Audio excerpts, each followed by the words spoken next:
बालमित्रांनो, आज आपण कोण व कोणाचे प्रकार यावर आधारित असणारा जो व्यवसाय 29वा आहे तो पाहणार आहोत। तर या ठिकाणी पहा प्रश्न पहिला, खालीलपैकी कोणा संबंधी अयोग्य जोडी कोणती।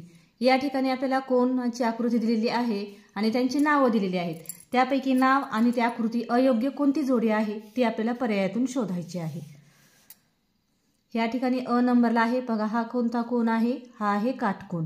तर ह्याचं नाव इकडे आपल्याला काटकोन दिलेलं आहे, ही जोडी बरोबर आहे। आता ब चा पहा बरं, हा काय आहे, हा असा विशाल कोन असं नाव दिले, पण हा काय आहे, लघु कोन आहे। ह्याचं माप 90 अंशापेक्षा कमी आहे, म्हणजे ही जी काटकोन दिलेला होता यापेक्षा हा कसा आहे, लहान आहे, म्हणजे हा काय आहे, लघु कोन आहे।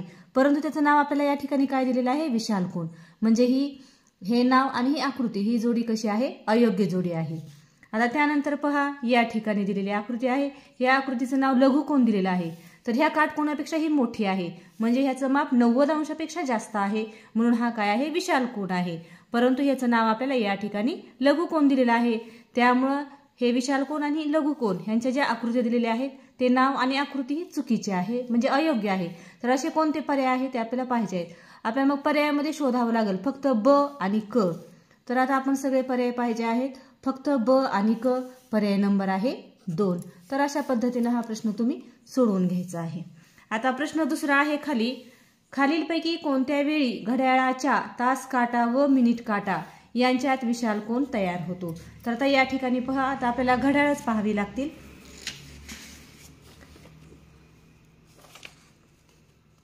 आपल्याला काय करायचं आहे, खालीलपैकी इथं 7:15 वाजता घड्याळाचा तास काटा आणि मिनिट काटा यांच्यात विशाल कोन तयार होतो, तर कोणत्या वेळी। तर आता या ठिकाणी 7:15 दिलेला आहे, तर या ठिकाणी पहिली आकृती दिलेली आहे, बघा तास काटा हा 7च्या थोडासा पुढे आहे आणि हा मिनिट काटा 3 वर आहे, म्हणजे या घड्याळामध्ये 7:15 वाजलेले आहेत। तर याच्यामध्ये हा जो तास काटा आहे आणि मिनिट काटा आहे यांच्यामध्ये कोणता कोन तयार झालेला आहे, तर यांच्यामध्ये झालेला आहे, हा पहा, हा 90 अंशापेक्षा जास्त आहे, हा विशाल कोन तयार झालेला आहे, म्हणून ह्या आकृतीमध्ये एक विशाल कोन होतो। आता पुढे पहा, ब आहे 4:30। आता इथे या ठिकाणी 4:30 वाजलेले आहेत, इथं असा छोटा कोन तयार झालेला आहे, हा आहे लघु कोन, त्यामुळे हा काही येणार नाही। आपल्याला कोणता शोधायचा आहे, विशाल कोन। आता पुढची आकृती पहा, या ठिकाणी ह्या घड्याळामध्ये 8 वाजलेले आहेत, बघा 3 नंबरची तास काटा आहे 8 वर, मिनिट काटा 12 वर। या ठिकाणी पहा असा विशाल कोन तयार झालेला आहे, हा विशाल कोन आहे, म्हणजे ह्याचं माप 90 अंशापेक्षा जास्त आहे। आता पुढे आहे 3 वाजता। आता पहा 3 वाजता बरोबर काय होतो, तर अशा पद्धतीने या ठिकाणी काटकोन तयार होतो। तर आपल्याला काय सांगितलेलं आहे, विशाल कोन शोधायला सांगितलेलं आहे। तर पहा यामध्ये काय झालेलं आहे, विशाल कोन आहे, याच्यामध्ये लघु कोन आहे आणि यामध्ये पण काय आहे, विशाल कोन आहे, यामध्ये काटकोन आहे। तर हा पहिला होता अ, ही दुसरी होती ब, तिसरी आकृती होती ही ड। तर मग आपल्याला विशाल कोन असणाऱ्या 2 आकृत्या आहेत, कोणकोणत्या, फक्त अ आणि क। तर तुम्ही पर्यायामध्ये शोधायचा आहे फक्त अ आणि क, पर्याय क्रमांक 2। तर अशा पद्धतीने तुम्ही घड्याळ काढून हा प्रश्न व्यवस्थित सोडवायचा आहे। आता आपण प्रश्न पुढचा पाहणार आहोत, खालीलपैकी काटकोनाची आकृती कोणती आहे।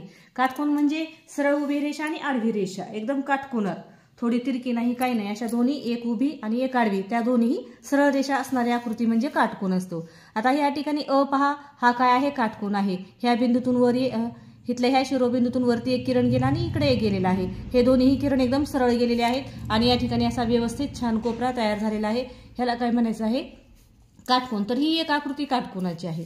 आता हा काय आहे, ह्या काटकोनापेक्षा लहान आहे, हा लघु कोन आहे, त्यामुळे हा पर्याय काय आपला येणार नाही। त्यानंतर क पहा, आता ह्याच्यामध्ये पण सरळ आणि आडवा असे 2 व्यवस्थित किरण गेलेले आहेत, त्यामुळे या ठिकाणी सुद्धा काय आहे, यासारखीच आकृती तयार झालेली आहे, म्हणजे हा पण काय आहे, काटकोन आहे। आता तिसऱ्यामध्ये पहा, ह्या काटकोनापेक्षा मोठी दिसते आकृती, म्हणजे हा विशाल म्हणजेच मोठा, हा मोठा कोन आहे, म्हणजे हा विशाल कोन आहे। आपल्याला काय विचारलेले आहे, काटकोनाची आकृती कोणती। तर काटकोनाची आकृती असणारे 2 आहेत, अ आणि क। मग आपल्याला पर्यायामध्ये शोधायचं आहे फक्त अ आणि ब असं कोणत्या, अ आणि क असं कोणत्या ठिकाणी आहे। तर असं आहे फक्त अ आणि क, पर्याय क्रमांक 1 मध्ये। तर अशा रीतीने हे तुम्हाला जर कोणाची व्यवस्थित जर संकल्पना समजली असेल तर हे प्रश्न सोडवायला एकदम सोपे जातात। आता आपण पुढचा प्रश्न पाहणार आहोत, एका कोनाचे माप 65 अंश आहे, तर तो कोन कोणत्या प्रकारचा आहे। आता 65 कसं आहे, 90 अंशापेक्षा कमी आहे.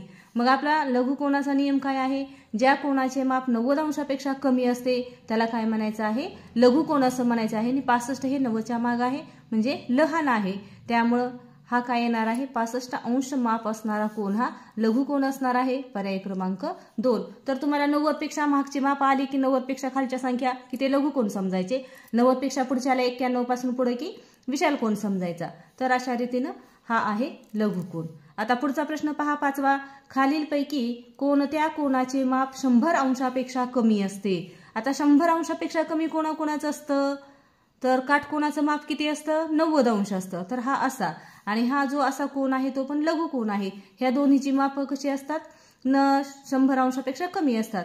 आता या ठिकाणी विशाल कोन म्हटल्या नंतर पहा, तर पहा या ठिकाणी खालीलपैकी कोणत्या कोनाचे माप 100 अंशापेक्षा कमी असते. कोणता कोन, आता विशाल कोनाचंही 100 अंशापेक्षा पुढचेही असतात. आता लघुकोन म्हटलं की 90 अंशापेक्षा कमी असतं, त्याच्यामुळे हा एक येणार आहे.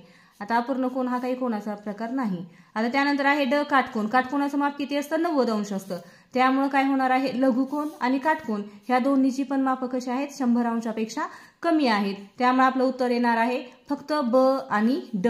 तर आता फक्त ब आणि ड आहे पर्याय क्रमांक 4.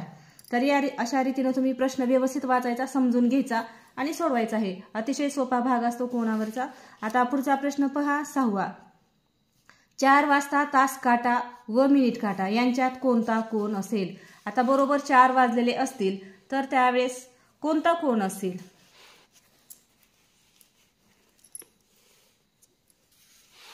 तर आता आपण या ठिकाणी घड्याळ पाहायचं आहे. तर या ठिकाणी पहा आपण घड्याळ काढलेला आहे.